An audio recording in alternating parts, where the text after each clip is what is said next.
फतेहपुर में यहाँ पर बीजेपी प्रत्याशी साध्वी निरंजन ज्योति जी यहाँ पर हमें दिख रही हैं, जो लगातार नुक्कड़ सभाएं कर रही हैं, गांव कस्बों में जा रही हैं, जनता को बता रही हैं कि क्या कुछ काम हुए हैं और आगे क्या कुछ विकास किया जाएगा। हम बात करेंगे साध्वी जी से। साध्वी जी, बहुत बहुत स्वागत है। धन्यवाद। कैसा लग रहा है इस चुनावी प्रचार में? आनंद से चुनाव लड़ रहे हैं, जनता के बीच जा रहे हैं। कितना आप आश्वस्त हो जीत को लेकर? शायद मुझे लग रहा है कि आप मेरे साथ 2 सभाओं में रहे, जनता का प्यार आपको दिखा होगा। मेरे लिए जनता काम कर रही है और आपने एक शब्द प्रयोग किया, नेता। मुझे लग रहा है मेरे साथ वो लागू नहीं होता है। देश के यशस्वी प्रधानमंत्री जी देश के प्रथम सेवक हैं, तो मैं फतेहपुर की प्रथम सेवक हूँ। और वैसे भी लोग आपको या तो साध्वी जी बोलते हैं या दीदी जी बोलते हैं।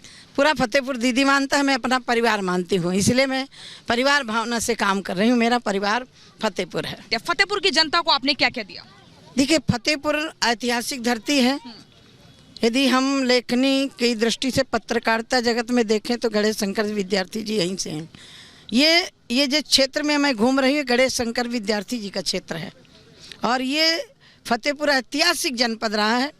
मैं किसी पर कोई टीका टिप्पणी नहीं करना चाहती, लेकिन हुआ क्या, इस जिले की उपेक्षा हुई जी। चाहे सपा की सरकार रही हो, चाहे बसपा की सरकार रही हो, चाहे कांग्रेस की सरकार रही हो, ये जनपद उपेक्षा का शिकार रहा।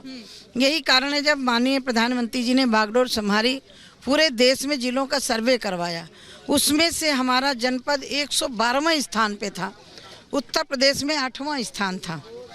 जब अभी काम करते करते रोड, जहाँ आप चल रही है, रोड चलने लायक नहीं थी, पानी भरा हुआ था। साध्वी जी, बहुत बड़ी बात है कि गांव में महिलाओं को शौचालय मिल रहा है, क्योंकि पहले जंगलों में जाना पड़ता था। वो काफी इस बात को लेकर खुशी व्यक्त कर रही हैं। सड़कें पक्की हैं, यहाँ पर हमें लाइटें दिख रही हैं। कौन से ऐसे काम है जो अभी अधूरे रह गए हैं और आपके तीसरे कार्यकाल में होंगे? कि आपने शौचालय की बात की तो मैं उसकी भुक्तभोगी हूँ। सूर्यास्त की प्रतीक्षा हम लोग गाँव में करते थे, कब सूर्य हो अस्त हो तब हम शौच क्रिया के लिए जाएं।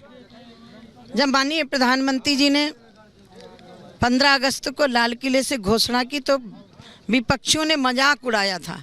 उनके लिए शौचालय मजाक हो सकता है, लेकिन ग्रामीण महिलाओं के लिए शौचालय मजाक नहीं था, वो इज्जत घर था। देखिए, सपा के प्रदेश अध्यक्ष भी इस बार चुनावी मैदान में हैं।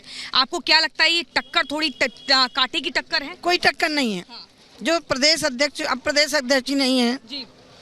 ये पता नहीं सपा का क्या रिवाज है, अखिलेश यादव राष्ट्रीय अध्यक्ष रह के चुनाव लड़ रहे हैं, लेकिन अपने प्रदेश अध्यक्ष को चुनाव का बहाना करके हटा दिया।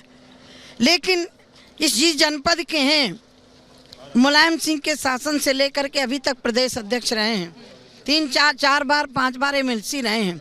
आपको जिले में कहीं भी पत्थर नहीं लगा मिलेगा।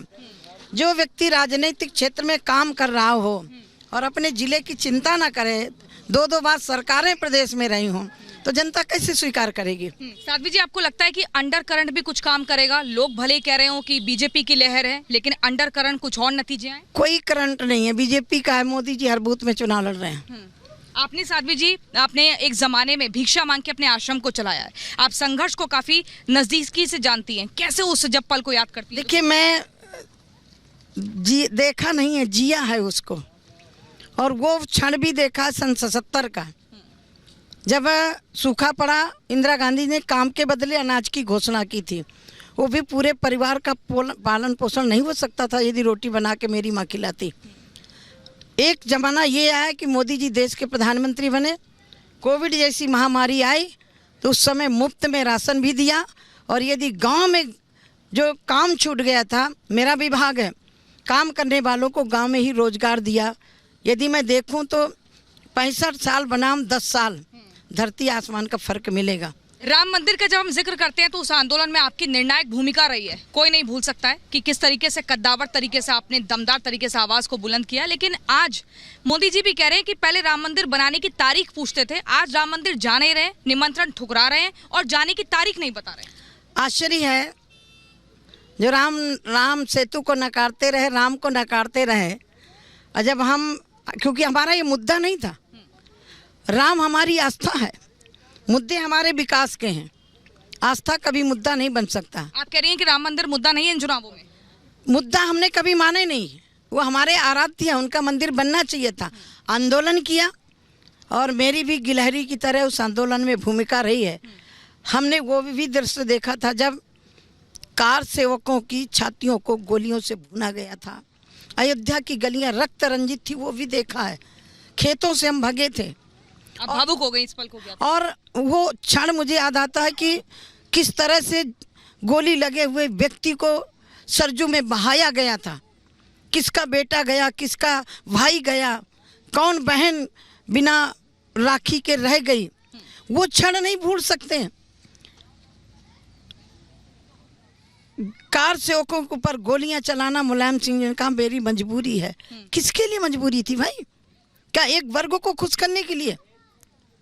क्या एक समाज के वोट बैंक के कारण तुमने गोली चलाई? और मेरा भी एक नेता था बाबू कल्याण सिंह जी, जब कार सेवक विवादित ढांचे की तरफ चले, उनके बयान, उनकी जुबानी, गृह मंत्री ने फ़ोन किया कि कार सेवक ढांचे की तरफ जा रहे हैं, तो मुझे प्राउड होता, गर्व होता है कि मेरे मुख्यमंत्री उत्तर प्रदेश के बाबू कल्याण सिंह जी ने कहा था कि बढ़ नहीं चुके, ढांचा टूट चुका है, मैं गोलियां नहीं चलाऊंगा, और 5 बजे जाकर इस्तीफा दे दिया था। साध्वी जी, मुसलमानों की अगर हम बात करें, यानी कि अल्पसंख्यकों की, तो उनका ये मानना है, वो हर बार कहते हैं कि इस देश में उनको खतरा है, लेकिन एक रिपोर्ट अभी सामने आई है जिसमें ये पता चला है कि 2015 तक अगर देखें तो 43% उनकी जनसंख्या बढ़ी है और हिंदुओं की जनसंख्या 7.8% घटी है। इसको कैसे देखते हैं? देखिए, राजनीतिक दल एक भय पैदा कर रहे थे, भारतीय जनता पार्टी आएगी तो मुसलमान खतरे में हो जाएगा। मेरा मानना है कि मुसलमान इस देश का नागरिक खतरे में नहीं है। इस देश के अंदर जो राजनीतिक रोटियां सेकने वाले लोग हैं, मजहबी चश्मा लगा कर के वोट मांगने वाले लोग हैं, उनकी पार्टियां, उनके परिवारवादी लोग खतरे में हैं। और मैं इतना कहना चाहती हूं कि देश के संसाधनों पर मनमोहन सिंह जी ने कहा था कि अल्पसंख्यकों का पहला अधिकार है। मेरे प्रधानमंत्री, मेरे देश के प्रधानमंत्री कहते हैं मेरी 4 जाति हैं, युवा, किसान, महिला और गरीब, मुझे उनके लिए काम करना है। क्यों? क्या देश के अंदर और नागरिक नहीं रह रहे? क्या देश के अंदर और नागरिकों का अधिकार नहीं था उसमें? हम दे रहे हैं, राशन दे रहे हैं, आवास दे रहे हैं, सबको दे रहे हैं, लेकिन इस तरह का राजनीतिक चश्मा पहन के कांग्रेस की फितरत रही है कि फूट डालो, राज करो। आज जिस तरह से कांग्रेस के युवराज कह रहे हैं मोदी जी संविधान को खत्म कर रहे हैं, संविधान उस दिन खतरे में नहीं पड़ा था जब 84 में दंगे हुए। संविधान उस दिन कहाँ था? क्या संविधान की शपथ नहीं खाई थी तुम्हारी दादी ने जब इमरजेंसी लगाई थी? संविधान खतरे में नहीं है। संविधान में जो बाबा साहब ने अधिकार दिए हैं, उन्हीं अधिकारों को संशोधन करके, जैसे महिलाओं का अधिकार, राजनीतिक भागीदारी होनी चाहिए थी, ये क्यों नहीं कर पाए? मोदी जी ने साहस दिखाया, महिलाओं की राजनीतिक भारी 33% हो, वो मोदी जी ने करके दिखाया। आपको लग रहा है कि विपक्ष कामयाब हो पाएगा? जो